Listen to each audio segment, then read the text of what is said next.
Hello, physics solution में आपका स्वागत है। हम क्लास 12th की फिजिक्स का चैप्टर 3 डिस्कस कर रहे हैं जिसका नाम है वैद्युत धारा। और ये हमारा इस चैप्टर का लास्ट वीडियो लेक्चर है जिसमें हम लोग कुछ न्यूमेरिकल्स और एक दो टॉपिक जो इसमें बचे हैं उनको करेंगे और ये चैप्टर हमारा ख़त्म हो जाएगा। ठीक है। और हमारे इस चैनल पे क्लास 11th की भी फिजिक्स की क्लासेस जो हैं वो रेगुलर चल रही हैं, तो जो बच्चे पढ़ने में इंटरेस्टेड हों वो हमारे चैनल के माध्यम से पढ़ सकते हैं। ठीक है। तो सबसे पहले हम इसमें ये करने वाले हैं ये किरचॉफ के नियम का एक सवाल। इससे प्रीवियस वीडियो में भी हम लोगों ने किरचॉफ के नियम के ही सवाल किए थे। ठीक है। और इस सवाल को हम लोग सॉल्व करेंगे और इस सवाल में एक चीज़ थोड़ी सी अलग है। अभी तक हमने जितने भी क्वेश्चन किए थे उन क्वेश्चन में कहीं पर भी हमारा ये कैपेसिटर नहीं जोड़ा गया था। ठीक है। तो ये पहला ऐसा सवाल है जिसमें एक कैपेसिटर जुड़ा है। ठीक। तो जब कैपेसिटर जुड़ा होता है तब वो इस सर्किट के ऊपर क्या प्रभाव डालता है पहले ये समझेंगे हम, फिर इस सवाल को हम सॉल्व करेंगे। अभी तक हमने जितने भी क्वेश्चन किए थे उसमें आपने देखा था या तो प्रतिरोध दे रखा था उसमें या फिर सेल जोड़ा था। इसमें सेल भी है, प्रतिरोध भी है और हमारा संधारित्र भी है। और इसमें हमसे पूछा क्या है, ए तथा बी के बीच विभवांतर बताना है, इसके बीच वोल्टेज पोटेंशियल डिफरेंस और संधारित्र पर आवेश, इस पर हमें आवेश बताना है कितना होगा। ठीक है। तो पहले ये समझ लेते हैं जब कभी भी किसी भी सर्किट में किसी भी परिपथ में संधारित्र जुड़ा होता है वो क्या करता है। देखिए जैसे ये हमारा संधारित्र जुड़ा है, इस तरीके से हमने संधारित्र जोड़ रखा है और ये बैटरी लगा दी हमने। ठीक। तो इसमें से ये करंट पास होगा।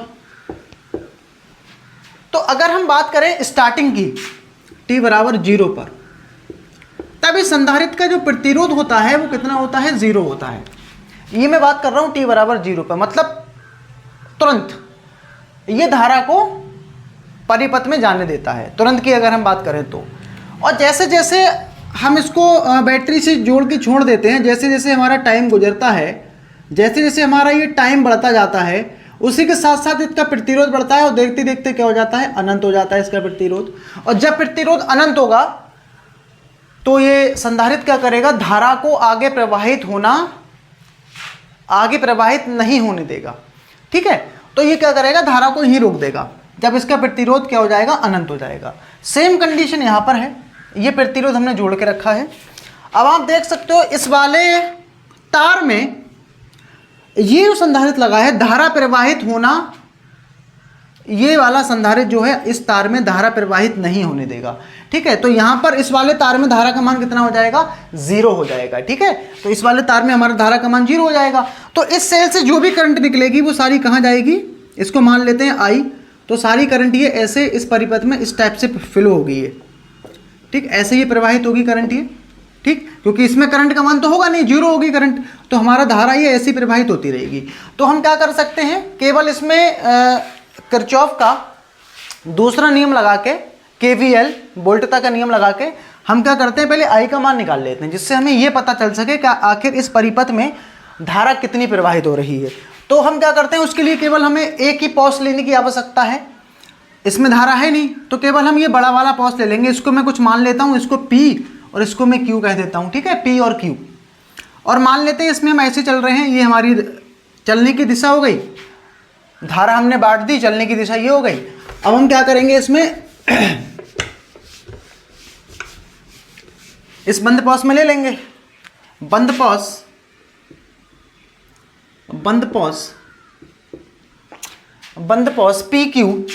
P से Q पे जाएंगे क्योंकि हमें ऐसे चलना है। तो Q से जाएंगे फिर किधर, B पर, B से किधर आएंगे, A पर, और A से P पर। तो B पर आ गए, B से जाएंगे A पर और A पे कहाँ, A से फिर P में। तो बंद पॉस हो गया ये हमारा। तो कैसे चलना है इसमें, में ऐसे चलना है। अब देखिए जिस तरफ धारा है उसी तरफ हमारी डायरेक्शन है, जिस तरफ हम चल रहे हैं उसी तरफ धारा है। और जब भी हम धारा की दिशा में चलते हैं तो विभवांतर घटता है। ये बात पहले ही हो चुकी थी किरचॉफ के नियम में। तो माइनस लगाते हैं, जो चीज़ घटती है माइनस लगा दिया I और इनटू में 2। ठीक। आगे बढ़ते हैं, Q पर आए, Q के बाद किधर जाना है, B पर जाने से पहले देखो हमें ये प्रतिरोध मिला। ठीक। जहां प्रतिरोध या सेल मिलेगा हमें रुकना है, वहां उसका मान लिखना है हमें।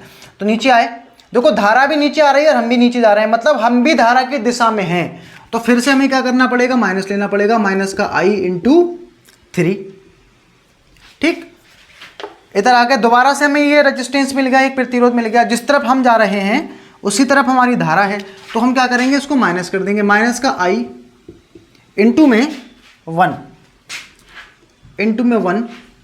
ठीक है, अब हम कहाँ पर आ गए, ये सेल पर आ गए। अब आप देख सकते हो ये सेल का ये जो छोटा वाला सिरा माइनस का होता है, ये वाला प्लस का होता है, और हम चल रहे हैं ऐसे, यानी माइनस से प्लस के हो रहे हैं हम, यानी माइनस से पास करके मतलब प्लस हो जाएगा। ये प्लस कितना, प्लस का कितना 12, प्लस का 12। अब यहाँ तक आ गए पॉइंट ए पर। पॉइंट ए के बाद देखिए यहाँ उस तार पे कुछ भी नहीं जोड़ा गया है, डायरेक्ट हम पी पे लौट के आ गए। और जब पी पे लौट के आएंगे तो टोटल विभवांतरों का योग कितना हो जाएगा, 0 हो जाएगा। ये किरचॉफ का दूसरा नियम है।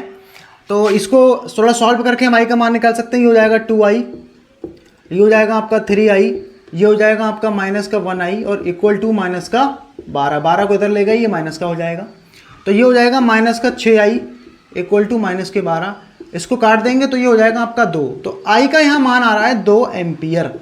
मतलब इस परिपथ में कितनी धारा प्रवाहित होगी, हमारी 2 एम्पियर की धारा प्रवाहित होने वाली है।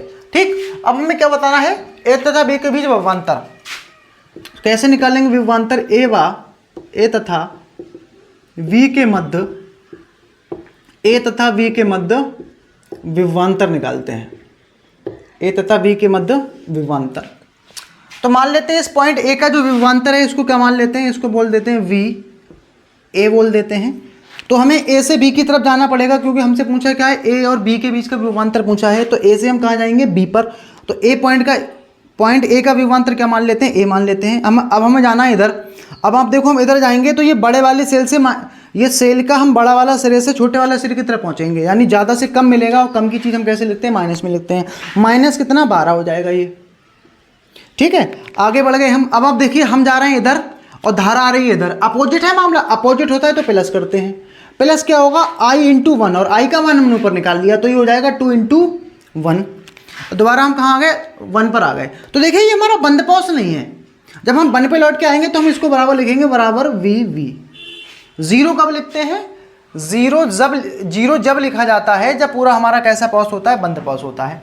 तो इसको क्या कर लेते हैं, वी ए, ये हो जाएगा आपका माइनस का 12 प्लस का 2 इक्वल टू हो जाएगा आपका वी। तो वी को इधर लेके आते हैं, माइनस वी, और ये हो जाएगा आपका माइनस का 10 इक्वल टू 0। तो वी ए माइनस का वी इक्वल टू हो जाएगा आपका 10 वोल्ट। तो कितना वोल्टेज आ गया, 10 वोल्ट आ गया ये। ठीक है, तो ए और बी के बीच कितना विभवांतर है, 10 वोल्ट। अब हम क्या करेंगे, इसमें हमें क्या पूछा था, संधारित्र पर आवेश हमसे पूछा था। तो संधारित्र पर हम आवेश कैसे निकालेंगे, संधारित्र पर आवेश देखो कैसे निकलेगा, संधारित्र पर आवेश, संधारित्र पर आवेश। ठीक है, संधारित्र पर आवेश हमारा दूसरा पार्ट है। तो आवेश हमारा इस फॉर्मूले से निकलता है, C बराबर Q अपॉन V। तो Q बराबर कितना हो जाता है, CB। तो हमें आवेश निकालने के लिए देखो धारिता इसकी हमें दे रखी है 10 माइक्रोफैराड, लेकिन हमें B नहीं दिया। और B हम ये 12 नहीं लगा सकते हैं, क्यों, क्योंकि ये जो 12 वोल्ट का विभवांतर की हमने बैटरी लगा के रखी है, ये कई जगह बटेगा। इसमें भी कुछ वोल्टेज जाएगा, इसमें भी कुछ विभव जाएगा। तो इसको जरूरी थोड़ी ना कि 12 ही मिले। तो पहले हम क्या करेंगे, इसके सिरों पर क्या निकालेंगे, विभवांतर निकालेंगे कि आखिर इस पर कितना विभवांतर है, कितने विभव तक ये अपने आप को चार्ज किया है। पहले हमें इसका विभव निकालना पड़ेगा। तो उसके लिए हम क्या करेंगे, ये डी और एफ के बीच विभवांतर निकाल लेते हैं। क्यों, क्योंकि ये कहाँ जोड़ा गया है, डी और एफ के बीच जोड़ा गया है। जो विभवांतर डी और एफ के बीच होगा वही इसमें जाएगा, वही विभव इसका हो जाएगा। ठीक है, तो हम क्या करते हैं, डी और एफ के मध्य विभवांतर निकाल लेते हैं। डी व एफ के मध्य विभवांतर, डी व एफ के मध्य विभवांतर। तो डी व एफ के मध्य कैसे निकालेंगे, डी एफ माइनस का D V minus D F. तो इसमें हम देख सकते हैं ये बराबर किसके होगा। अगर हम ये पूरे बंद पॉज की बात करें तो इसके बीच कितना विभवांतर था, ए और बी के बीच में कितना विभवांतर था, ए और बी के बीच में बेटा विभवांतर था ये हमारा 10 वोल्ट, 10 लिख देते हैं। ठीक है, 10 वोल्ट था टोटल। और इसमें कितना है, इसमें धारा आ रही है नीचे, तो ये हो जाएगा माइनस का, धारा कितनी है इसमें, आई का मान कितना है हमारा 2, और प्रतिरोध कितना है हमारा 3। तो ये हो जाएगा हमारा 10 माइनस के 6, ये हो गया हमारा कितना 4 वोल्ट। तो इतना बेटा हमारा क्या हो जाएगा, ये इतने 4 वोल्ट तक ये जो संधारित्र है अपने आप को चार्ज करेगा, 4 वोल्ट के विभव तक अपने आप को ये चार्ज करेगा। अब हम क्या कर सकते हैं, इस पे आवेश निकाल सकते हैं। क्या होता है फॉर्मूला, Q बराबर CV। C का मान हमें कितना दिया है 10 माइक्रोफैरड, तो 10 लगा देते हैं यहाँ पर। और V का मान कितना है हमारा, ये 4 है, तो ये हमारा हो जाएगा 40 माइक्रो कूलम। तो इतना इस पर क्या निकल के आ गया, ये आवेश निकल के आ गया। तो इस क्वेश्चन में क्या अलग था, कैलकुलेशन वगैरह सब कुछ सरल थी, बट इसमें ये जो संधारित्र जोड़ रखा था इसके वजह से ये क्वेश्चन हमारा फंस सकता था। ठीक है, अब इसमें हम अगला टॉपिक डिस्कस करेंगे व्हीट स्टोन ब्रिज। इसमें हम अगला टॉपिक डिस्कस करेंगे व्हीट स्टोन ब्रिज। ठीक है, और व्हीट स्टोन ब्रिज ये हमारा किरचॉफ के नियम पर आधारित एक अनुप्रयोग है। इसके द्वारा हम क्या करते हैं, किसी अज्ञात, किसी अननोन प्रतिरोध का मान ज्ञात करते हैं। ठीक है, तो उसके लिए हमें क्या करना पड़ता है, 4 प्रतिरोधों को श्रेणी क्रम में ऐसे व्यवस्थित करते हैं जिससे कि क्या बन जाए, एक चतुर्भुज बन जाए। मतलब कुछ ऐसे हम लोग इनको अरेंज करते हैं, 4 प्रतिरोध लेकर, 4 प्रतिरोध लेके हम क्या बनाते हैं, एक श्रेणी क्रम में जोड़कर एक इस टाइप से श्रेणी क्रम में जोड़कर एक समांतर एक चतुर्भुज बना लिया जाता है। ठीक, और यहाँ पर मैं क्या कर रहा हूँ, रेजिस्टेंस जोड़ दे रहा हूँ। एक प्रतिरोध ये है, एक प्रतिरोध ये है, एक प्रतिरोध ये है, और एक प्रतिरोध ये है। ठीक है, अभी ये सारे के सारे प्रतिरोध जो हैं हमारे, ये श्रेणी क्रम में जुड़े हैं।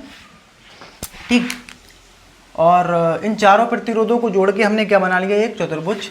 इसको बोल देते हैं P, ये है Q, ये है R, और ये है S। और किसी भी चतुर्भुज के 2 विकर्ण होते हैं। विकर्ण क्या होते हैं, विकर्ण का मतलब होता है ये सामने सामने के कोनों को ऐसे मिला दें अगर हम, तो एक विकर्ण ये है और एक विकर्ण ये वाला बनेगा। तो ऐसे ही देखो, इस ये वाला विकर्ण इसके, ये वाला कोना इसके सामने है, तो एक विकर्ण ये बनेगा, एक विकर्ण ये बनेगा। तो हम करते क्या है, इसके एक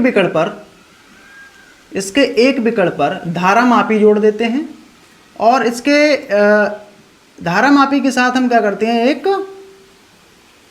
एक कुंजी के 1 जोड़ देते हैं। ठीक है, और दूसरा ये वाला जो विकर्ण है, इस पे हम क्या करेंगे, इस टाइप से एक बैटरी जोड़ेंगे बाहर। ये हमने बैटरी जोड़ दी, V वोल्ट की ये बैटरी है। ठीक, ऐसे हमने ये बैटरी जोड़ दी है, और यहाँ पर भी एक कुंजी लगा देते हैं K2। ठीक है, तो इसमें हम क्या करते हैं, 4 प्रतिरोधों P, Q, R, S को श्रेणी क्रम में जोड़कर एक समांतर चतुर्भुज, इसका कुछ मैं नाम रख देता हूं, यह है A, यह है V, यह है C। 4 प्रतिरोधों P, Q, R, S को श्रेणी क्रम में जोड़कर एक चतुर्भुज ABCDE बना लेते हैं। इसके एक विकर्ण पर धारा मापी G और एक कुंजी K1, और दूसरे विकर्ण पर B वोल्ट की बैटरी और कुंजी K2 को जोड़ देते हैं। पहले हम इतना लिख देंगे, इसमें कैसे लिखेंगे, इसमें 4 प्रतिरोधों, इसमें 4 प्रतिरोधों P, Q, R व S को जोड़कर एक चतुर्भुज को श्रेणी क्रम में जोड़कर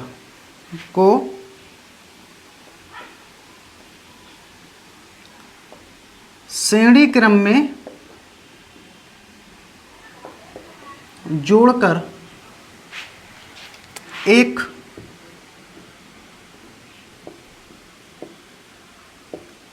चतुर्भुज ABCD बना लेते हैं,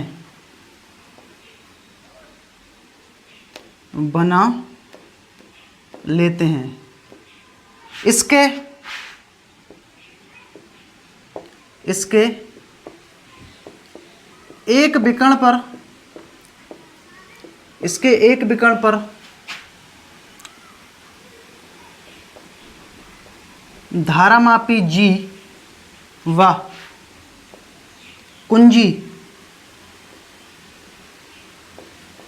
कुंजी K1 जोड़ते हैं तथा दूसरे विकर्ण पर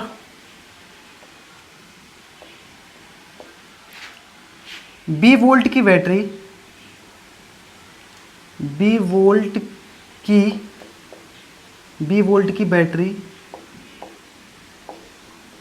तथा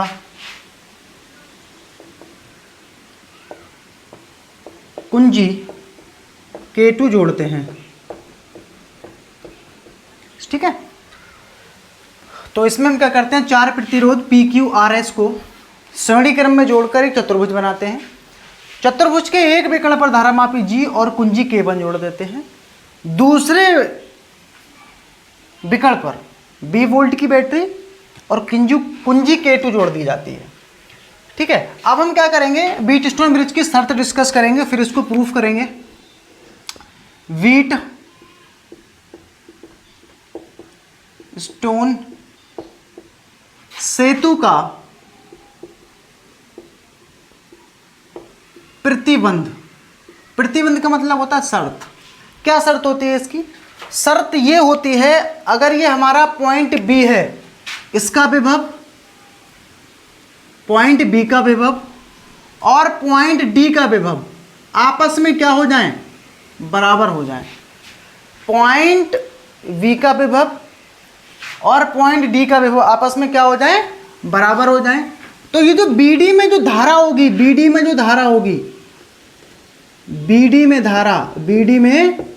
धारा ये हमारी कितनी हो जाएगी, I बराबर 0। क्यों हो जाएगी 0? क्योंकि दोनों पॉइंट्स का विभव बराबर है, पोटेंशियल डिफरेंस ही नहीं होगा तो धारा का प्रवाह नहीं होगा। जब इसमें धारा का प्रवाह नहीं होगा तो हम यहाँ से क्या करते हैं, ये जो प्रतिबंध निकल के आता है, अगर हम P को भाग करें किससे, Q से, P का अनुपात Q के साथ, ये बराबर हो जाता है हमारा किसके अनुपात के, R का अनुपात S के बराबर हो जाता है ये। या हम इसको ऐसे भी कह सकते हैं, P का अनुपात किसके साथ, R के साथ, और फिर Q का अनुपात किसके साथ, S के साथ, क्या हो जाते हैं, ये बराबर हो जाते हैं। ये बराबर कब होंगे, जब हमारा बिंदु B का विभव किसके बराबर हो जाए, बिंदु D के बराबर हो जाए। जब इन दोनों का विभव बराबर हो जाएगा तब इस तार में धारा का प्रवाह नहीं होगा, क्योंकि पोटेंशियल डिफरेंस ही नहीं है। तब हम ये यहाँ से ये निकल के आता है, P का अनुपात Q के साथ और R का अनुपात S के साथ बराबर हो जाते हैं, या P का अनुपात R के साथ, Q का अनुपात S के साथ बराबर हो जाते हैं। ठीक है, अब हमें क्या करना है, इसको सिद्ध करना है। क्या करेंगे, इसी बात को हम प्रूफ करेंगे कि ये कैसे होता है बराबर, इसको प्रूफ करेंगे। और इसमें हम किसका इस्तेमाल करेंगे, किरचॉफ के नियमों को यूज़ करेंगे। तो इसमें देखो हमारा क्या है, इधर ये करंट निकल रही है और मान लेते हैं धारा कितनी है, I है। ठीक, अब इस पॉइंट पर आकर धारा हमारी दो भाग में डिवाइड होगी, कुछ धारा का भाग इधर जाएगा, कुछ भाग इधर जाएगा। तो इधर मान लेते हैं इधर धारा हमारी कितनी जा रही है, I1, इधर भी I1 ही होगी और इधर हमारी ये भी I1 होगी, क्योंकि इसमें तो धारा जाएगी नहीं नीचे, क्योंकि इसमें पोटेंशियल डिफरेंस ही नहीं है। तो यहाँ क्या हो जाएगा अपना I1, और इधर ये इसको मान लेते हैं I2, तो इधर हमारी धारा क्या गई, I2, और यहाँ पर भी नहीं जाएगी ये I2। ठीक, अब ये इस पॉइंट पर आकर I1 प्लस I2 दोबारा यहाँ बढ़ के क्या हो जाएगी, ये दोबारा से हमें I मिल जाएगी। ठीक है, तो इस टाइप से हमने क्या कर दिया, इसमें धारा बांट दी। धारा हम बांटते हैं किरचॉफ के प्रथम नियम से। अब हम क्या करेंगे, इसमें चलने की दिशा मानेंगे। तो इसमें मान लेते हैं हम लोग ऐसे चल रहे हैं और इसमें हम लोग चल रहे हैं ऐसे। ठीक, तो बंद पॉज ले लेते हैं, इसमें बंद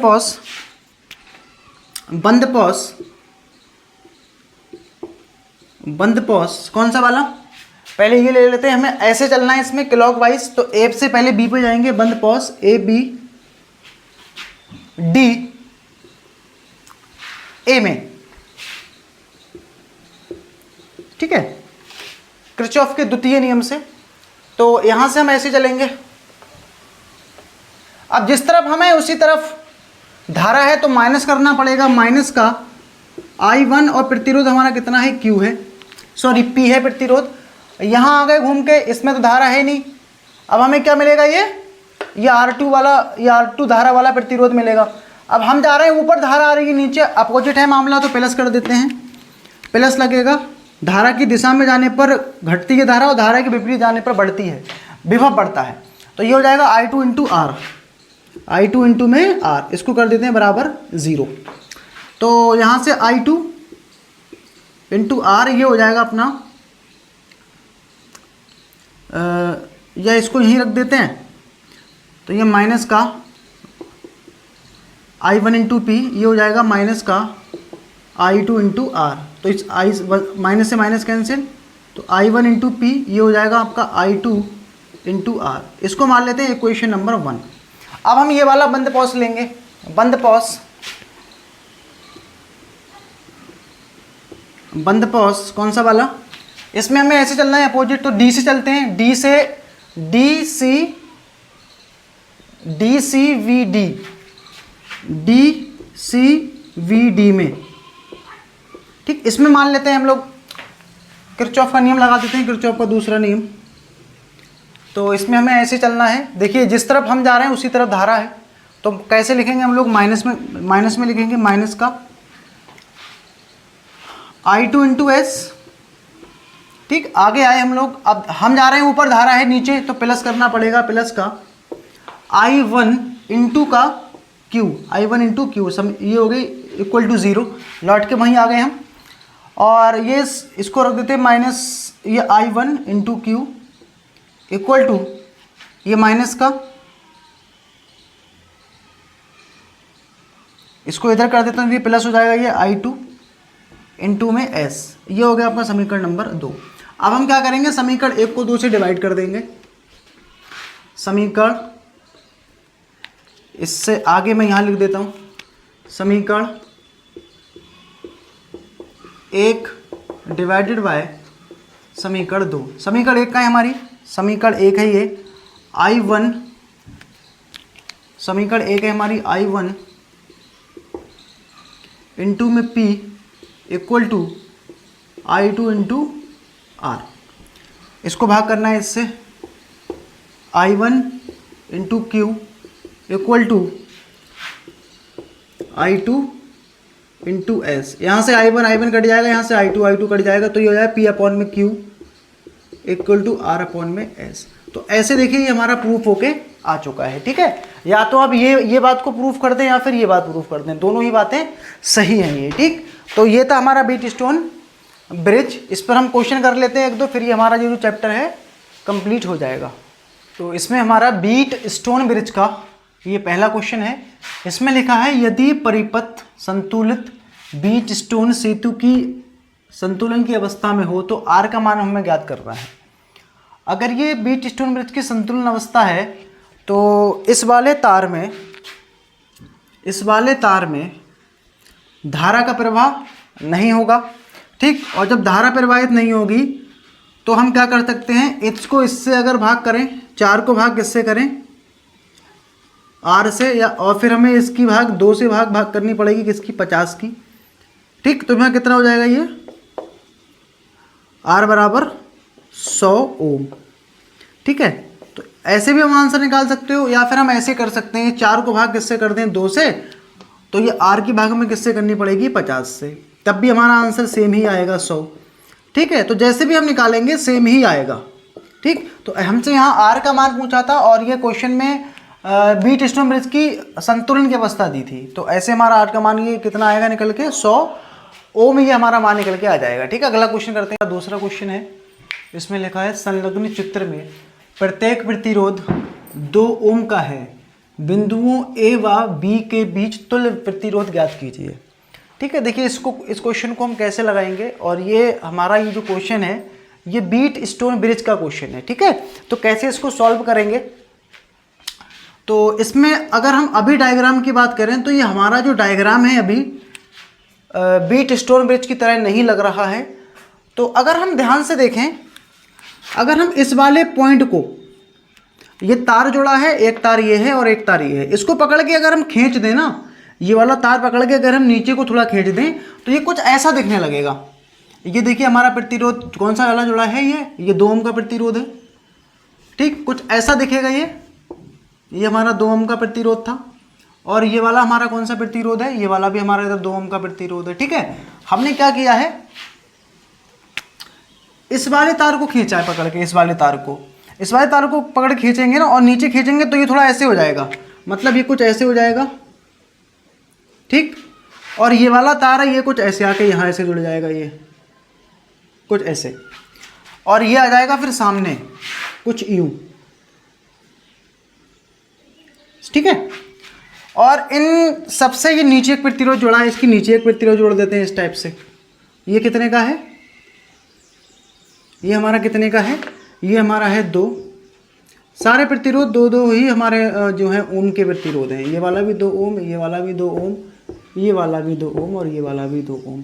तो भले ये डायग्राम हमें ऐसे दिख रहा हो, बट अगर हम एक्चुअल में बात करें, इस तार को हम थोड़ा अगर नीचे करेंगे, तार को तो हम कर सकते हैं, तार को तो ये हमारे ऊपर है कि कहाँ रखना है, कैसे रखना है। तो नीचे खींचेंगे तो ये कुछ नीचे आके ऐसा हो जाएगा, और ये तार लंबा सा हो जाएगा। अब आप देख सकते हो ये हमारा जो है बीट स्टोन ब्रिज, आपको साफ साफ ये दिख रहा होगा। अगर हम इसको डिवाइड इससे करें और इसको डिवाइड इससे करें, ठीक, तो ये वाला अगर हमारा बीट स्टोन ब्रिज है, तो ये वाले बीच वाले प्रतिरोध, ये वाला प्रतिरोध इस परिपथ पे कोई प्रभाव डालने वाला नहीं है, ठीक। हमें तुल्य प्रतिरोध निकालना है, यानी हम इस वाले प्रतिरोध को क्या कर सकते हैं, इसको तोड़ के हम लोग इसको निकाल के फेंक सकते हैं, ठीक है। ये वाला प्रतिरोध हमारे किसी काम का नहीं है। क्यों नहीं है, क्योंकि ये वाला क्या करेगा प्रतिरोध, आप चेक कर सकते हो, 2 को भाग 2 से करेंगे 1 आएगा, 2 को भाग 2 से करेंगे 1 आएगा। मतलब ये हमारी बीट स्टोन ब्रिज की कंडीशन है, यानी इस पॉइंट का विभव और इस पॉइंट का विभव क्या होंगे, आपस में बराबर होंगे। मतलब हम इसको क्या करें, निकाल के फेंक दें, कोई फर्क पड़ने वाला नहीं है, ठीक है। अब हम यहाँ से क्या करेंगे ये वाला पॉइंट हमारा सी था, सी कर देते हैं इसको, और इसको डी मान लेते हैं, कोई बात नहीं। तुल्य प्रतिरोध निकालना है तो इसको हम निकाल देंगे। जब हम इसको निकालेंगे तो ये दोनों प्रतिरोध हमारे किस क्रम में आ जाएंगे, ये जब नहीं जोड़ा होगा तो ये दोनों हमारे श्रेणी क्रम में आ जाएंगे, और इधर ये दोनों हमारे श्रेणी क्रम में आ जाएंगे। तो ये डायग्राम में हमारा कुछ ऐसा दिखेगा। जब हम इसको हटा के रखेंगे तो इन दोनों की जगह पर हम एक प्रतिरोध लगाएंगे, कितने ओम का, ये दोनों श्रेणी क्रम में आ जाएंगे। और श्रेणी क्रम में कैसे जोड़ते हैं हम लोग, श्रेणी क्रम में प्रतिरोधों को जोड़ते हैं सीधा सीधा। तो ये हम इन दोनों की जगह पर एक प्रतिरोध लगा लेंगे, और इधर ये दोनों श्रेणी क्रम में आ जाएंगे, सॉरी हाँ श्रेणी क्रम में आ जाएंगे, और इनकी जगह पर हम क्या करेंगे, एक प्रतिरोध लगा लेंगे, ठीक। तो श्रेणी क्रम में जोड़ने के लिए हम लोग क्या करते हैं, 2 और 2 ये हो जाएगा हमारा 4 ओम, 2 और 2 ये भी हमारा कितना हो जाएगा 4 ओम। और नीचे इनका कितना जोड़ा है, नीचे ये हमारा प्रतिरोध कितना जोड़ा है, 2 ओम का प्रतिरोध इसके नीचे जोड़ा है, ये इस टाइप से, ठीक है। ये हमारा पॉइंट था ए और ये पॉइंट था बी। अब ये 4 और ये कितने का हो जाएगा, 2 का हो जाएगा। अब आप देख सकते हो ये हमारे तीनों के तीनों प्रतिरोध किस क्रम में है, ये हमारे बेटा इस समय अगर हम बात करें तो ये हमारे ये तीनों के तीनों प्रतिरोध किस क्रम में हैं, ये हमारे हैं श्रेणी क्रम में, सॉरी समांतर क्रम में हैं। अगर हम इसका एक सिरा देखें एक पॉइंट पर, इस वाले का भी एक सिरा एक पॉइंट पर, इस वाले का भी एक सिरा एक पॉइंट पर और दूसरा सिरा दूसरे पॉइंट पर है। तो हम यहाँ से कह सकते हैं, इसके आगे मैं इधर लिख देता हूँ, प्रतिरोध 4 ओम 4 ओम, 4 ओम व 2 ओम किस क्रम में है, समांतर क्रम में हैं। अतः तुल्य प्रतिरोध, तुल्य प्रतिरोध। तो समांतर क्रम में हम जोड़ने के लिए क्या करते हैं, बटे में कर लेते हैं 1/r, इधर हो जाएगा अपना 1/4, 1/4 प्लस 1/2। इसका लासा लेंगे तो 4 आ जाएगा, तो 1 + 1 + 1, और ये हो जाएगा अपना 2। तो ये आ गया 4/4। तो काटेंगे तो r का इसका जो तुल्य प्रतिरोध निकल के आएगा वो कितना आ जाएगा हमारा, 1 ओम निकल के आ जाएगा, ठीक है। तो इस टाइप के जो सवाल होते हैं इसमें हमें क्या करना पड़ता है, तारों को एडजस्ट करके हमें क्या बनाना पड़ता है, समान बीट स्टोन ब्रिज बनाना पड़ता है, ठीक है। तो अगला क्वेश्चन करते हैं इसमें हमारा तीसरा क्वेश्चन है बीट स्टोन ब्रिज पर आधारित।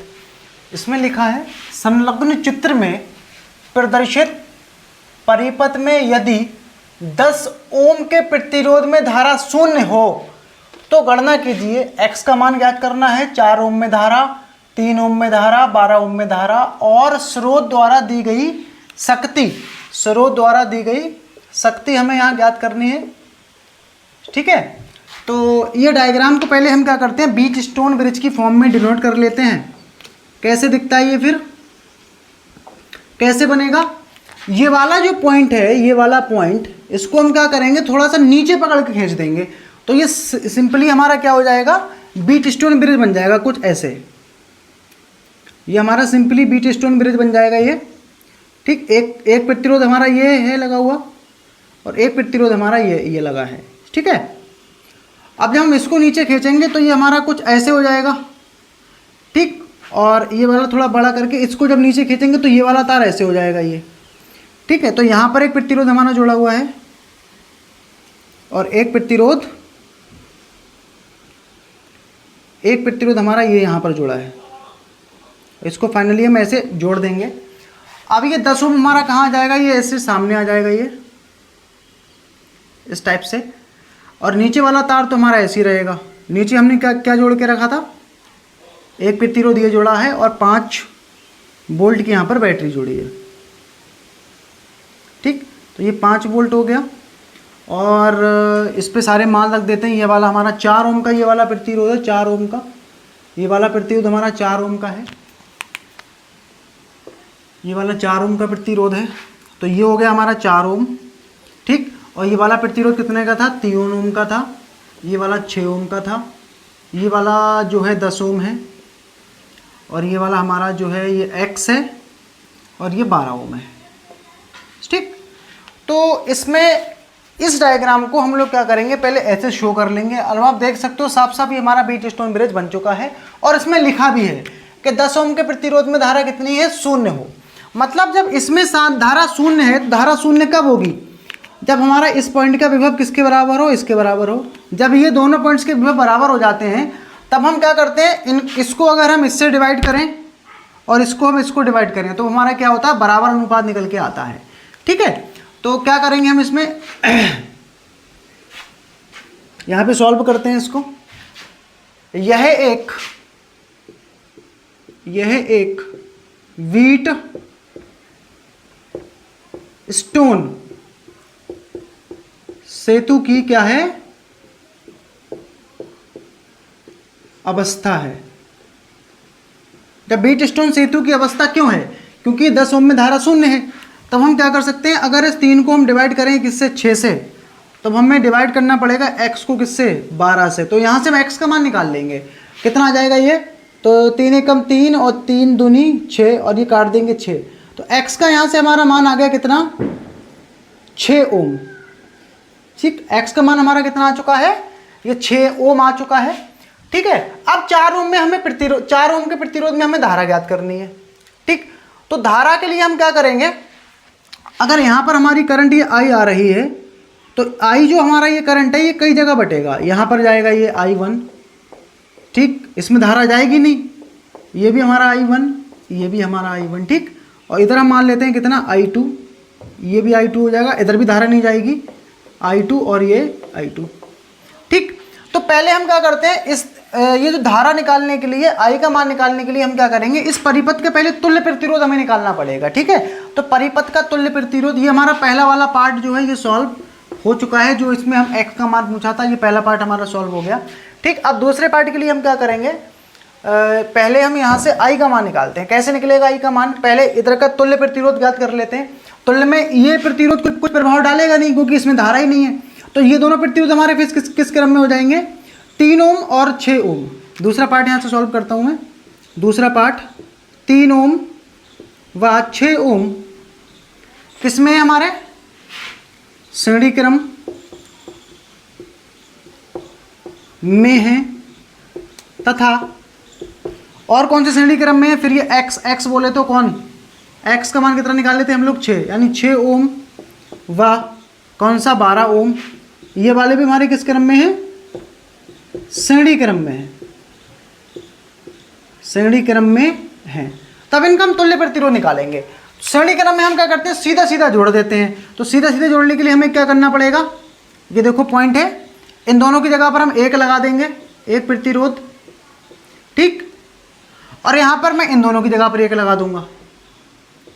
तो सबसे पहले हम इसमें ये चेक करेंगे कि कितने कितने ओम के ये प्रतिरोध हमें लगाने की जरूरत पड़ेगी। तो प्रतिरोधों के श्रेणी क्रम में हम लोग क्या करते हैं, सीधा जोड़ देते हैं। 3 और 6 कितना हो जाएगा, ये हो जाएगा हमारा 9 ओम। और ये x का मान कितना था, 6 और 12 18, ये हो जाएगा हमारा 18 ओम, ठीक। और नीचे देखिए जैसे हमारी ये यहाँ पर एक प्रतिरोध जुड़ा था और यहाँ पर ये एक सेल जुड़ा था, ठीक है, ये हमारा एक सेल जुड़ा था। अब हम क्या करेंगे, ये हमारा 4 ओम का प्रतिरोध था, ये हमारा 5 वोल्ट का सेल था, इसमें धारा कितनी निकल रही थी, आई ये धारा निकल रही थी। ठीक है, अब आप देख सकते हो ये दोनों प्रतिरोध हमारे किस क्रम में आ गए, समांतर क्रम में। इससे पिछले क्वेश्चन में यहाँ सेल नहीं जुड़ा था, जब सेल नहीं जुड़ा था तो ये तीनों प्रतिरोध जो थे हमारे ये समांतर क्रम में थे, लेकिन इस कंडीशन में यहाँ सेल जुड़ने के कारण ये दोनों प्रतिरोध हमारे अभी किस क्रम में हैं, ये समांतर क्रम में हैं, ये दोनों समांतर क्रम में हैं, और ये दोनों के साथ ये जो 4 ओम है ये हमारा श्रेणी क्रम में है, ये तीनों समांतर क्रम में नहीं है, ये दोनों समांतर में, ये वाला श्रेणी में है। तो पहले समांतर को हल कर लेते हैं। तो यहाँ मैं लिख देता हूँ आगे, यहाँ लिख देता हूँ 9 ओम व 18 ओम किस क्रम में है, समांतर क्रम में है। जब ये समांतर क्रम में है तो हम क्या करते हैं, समांतर क्रम के लिए क्या करते हैं, ऊपर दोनों की गुणा कर देते हैं, ऊपर दोनों की गुणा और नीचे दोनों का योग, ऊपर दोनों की गुणा नीचे दोनों का योग कर देते हैं। तो कितना आ जाएगा इन दोनों की जगह पर, एक प्रतिरोध तुल्य प्रतिरोध, यहाँ आ जाएगा हमारा 27, तो 9 तियाँ 27, तो ये काटेंगे 6 आ जाएगा, ये कितना आ जाएगा, ये 9 तियाँ, ये 18 और 9 27 हो गए, तो 9 तियाँ 27 और 3 छंग 18। हाँ ठीक है, इन दोनों की जगह हम कितना लगा सकते हैं, इन दोनों की जगह पर मैं एक प्रतिरोध लगा सकता हूँ, कितने ओम का, 6 ओम का प्रतिरोध केवल एक हम लगा सकते हैं यहाँ पर। इन दोनों को हटाऊं और इसकी जगह पर मैं क्या लगा दूं, एक केवल एक सिंगल प्रतिरोध लगा दूं, कितने ओम का, 6 ओम का। इन दोनों का तुल्य प्रतिरोध हो जाएगा 6 ओम, क्योंकि समांतर में जुड़े हैं, और नीचे हमारा किसमें, ये श्रेणी में है। ठीक, इस टाइप से। और ये हमारा 5 वोल्ट, ये 4 ओम था। अब ये दोनों हमारे किस क्रम में हो गए, ये हमारे हो गए श्रेणी क्रम में। ठीक है, तो मैं नीचे लिख देता हूँ 6 ओम व 4 ओम किस में हमारे, श्रेणी क्रम में है, श्रेणी क्रम में हैं। अतः तुल्य प्रतिरोध, अतः तुल्य प्रतिरोध, अतः परिपथ का तुल्य प्रतिरोध, अतः परिपथ,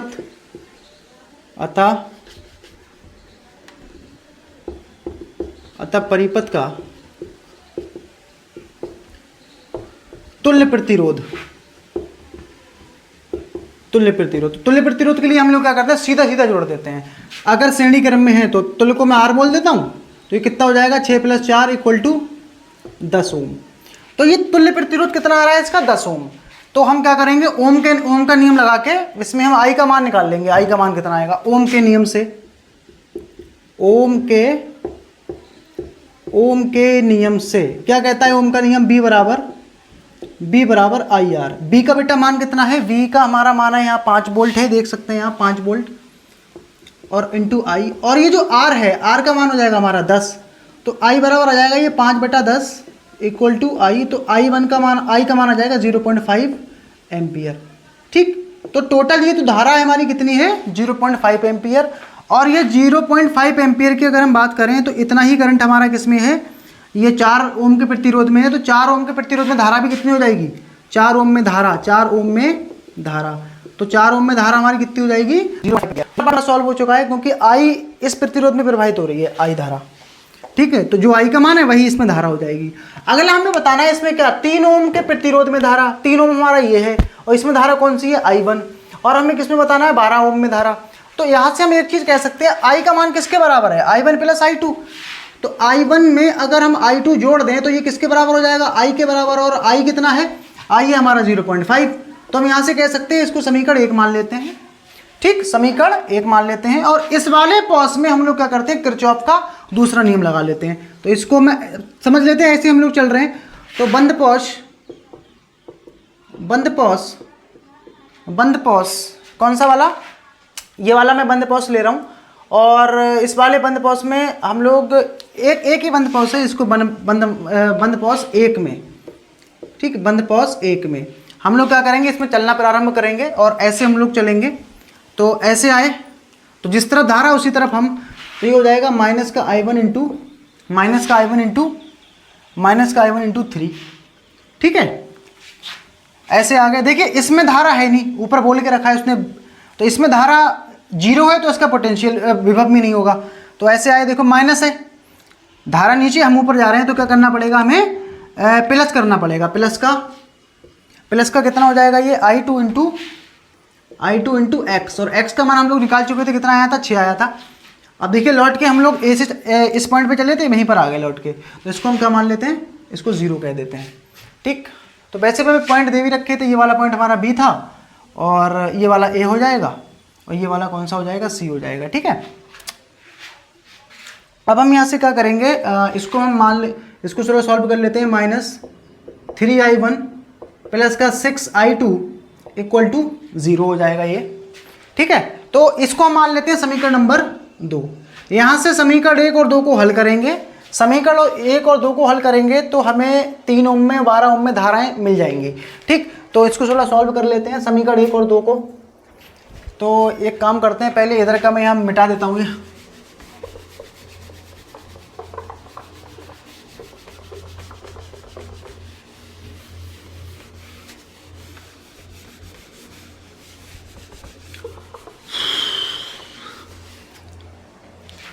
तो यहाँ पर इनको सॉल्व कर लेते हैं समीकरण। अब इनको सॉल्व हम कैसे करेंगे, एक काम करते हैं, यहाँ पहले समीकरण 1 में हम गुणा कर देते हैं किससे, 3 से, और इसमें जोड़ देंगे समीकरण नंबर, समीकरण 2 इसमें ऐड कर देंगे। ठीक, तो समीकरण 1 हमारी ये है I1 प्लस के I2, सॉरी इसमें 3 से गुणा करनी है, तो ये हमारा हो जाएगा 3I1 प्लस 3I2 और इक्वल टू कितना आ जाएगा, ये हमारा 3 से गुणा होगी तो 1.5 हो जाएगा। ये 0.5 की गुणा 3 से होगी तो 1.5, और इसको ऐसे ही लिख देते हैं हम लोग, I1 प्लस का 6I2 इक्वल टू कितना आ रहा है, ये आ रहा है अपना 0। तो ये जोड़ेंगे, ये कट जाएगा और ये हमारा हो जाएगा 9I2 इक्वल टू 1.5। तो I2 का मान आ जाएगा ये 1.5 बटे में 9, इसका हटाते पॉइंट यहाँ 0 आ जाएगा। तो 15 एकम 15, 15 छंग 90। तो I2 का यहाँ से बेटा मान आ रहा है 1/6, 1/6 एम्पियर। अब हम चेक कर सकते हैं कि I2 धारा किस किस में प्रवाहित हो रही है। देखिए I2 धारा हमारी X में है, लेकिन हमसे यहाँ मान पूछा है 12 में। तो ये एक तरीके से हमारा चौथा वाला पार्ट पहले हल हो गया है, क्योंकि 12 ओम में धारा कितनी है I2, और I2 का मान कितना है 1/6। तो ये हमारी धारा किस में हो जाएगी, ये हमारी धारा किस में हो जाएगी, 12 ओम में धारा, ये हमारी धारा होगी 12 ओम में। ठीक, अब हम क्या करेंगे, I1 का मान निकालेंगे, तो वो वाली धारा हो जाएगी हमारी 3 ओम में। तो I2 का मान किस में रख दें, समीकरण 1 में रखने पर, समीकरण 1 में रख देते हैं। समीकरण 1 में I2 का मान रखेंगे तो समीकरण 1 है हमारी क्या, 1I1 प्लस 1/6 इक्वल टू 0.5। इसको उधर ले जाते हैं तो I1 इक्वल टू आ जाएगा ये 0.5 माइनस का 1/6, इसका पॉइंट हटा के 0 बढ़ा देते हैं तो आ जाएगा 1/2। तो 1/2 माइनस का 1/6 भाग कर, इसको लासा ले लेते हैं, लासा आ जाएगा 6। तो ये 3 माइनस का 1 यानी 2/6, इसको काटेंगे तो 1/3 आ जाएगा, ये 1/3 एम्पियर। 1/3 एम्पियर ये I1 का मान आया है। और I1 धारा कौन सी प्रतिरोध में बह रही है, ये हमारे 3 ओम के प्रतिरोध में। देखिएगा तो ये 3 ओम में धारा हो जाएगी, 3 ओम में धारा। तो हमारा ये कौन सा पार्ट हल हो गया, ये 12 ओम में धारा पता चल गई, हमारी 3 ओम में धारा मिल गई। चौथा हमारा लास्ट इसमें पार्ट बताए कौन सा वाला, स्रोत द्वारा दी गई शक्ति। और शक्ति का फॉर्मूला हमें पता है, P बराबर क्या होता है, P बराबर BI। ठीक, P बराबर BI। तो लास्ट पार्ट इसका सॉल्व कर लेते हैं। तो इसमें हमारी धारा ये कितनी आ रही है, ये हमारा कौन सा पार्ट था, ये हमारा तीसरा पार्ट था। ये हमारा कौन सा पार्ट था, ये चौथा पार्ट था। अब हम इसमें 5वां पार्ट सॉल्व करेंगे।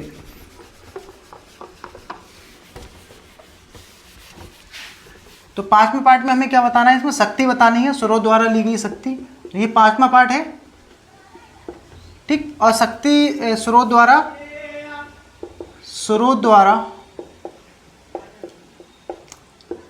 दी गई